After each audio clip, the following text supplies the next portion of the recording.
Kuja. Dogo. Ni atlete umekuja. Yes. Bwana. Unaona hiyo wasichana? Kumbe siku hizi wasichana wafai tube bwana. Tube. Tube. Si ni suruali unaongelea? Hiyo ya ndani. Juzi? Nilikuwa nimetoka hapo nikienda hapo kukula nyama yangu ya 240 nyama. Sasa nikakuja nikasema acha nikaa hapo chini nitulie. Kutulia. Msichana mwingine akawa anatokea mbele. Pole. Si baridi nawe ikakuja. Ninazungukanga hiyo. Baridi. Guess what? Ilimfunua. Ikamfunua. Baridi ikamfunua. Hata vile mfunua. Alikuwa ndese.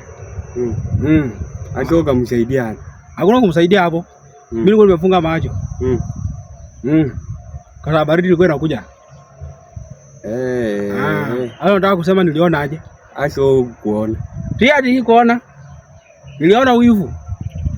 Hapo niliona vumbi. Vumbi ndiyo ilikuharibia. Niliona vumbi na wivu. Kabisa. Hiyo siku vile ulitoka kwa nyumba ulikuwa umeomba kwa. Sikuwa naomba lakini wasichana mfanye matio. Masuruari si matio. Ndani.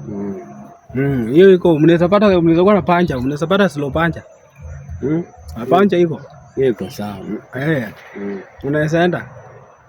Asio baridi ingekuja kama bila vumbi ingekuwa na view point mzuri sana. Ingekuwa view point mzuri kabisa. Iko sawa. Juu vidole ingekuwa required. Hata mimi naenda ningia hata basi nyama. Nyama ngapi? 260. Hii niligonga 240. Mimi ningia hata 350. Ushinde mwenye pesa. Kule 350 mwenyewe kule 340. Sasa hii ndio inaleta shida sasa siku hizi.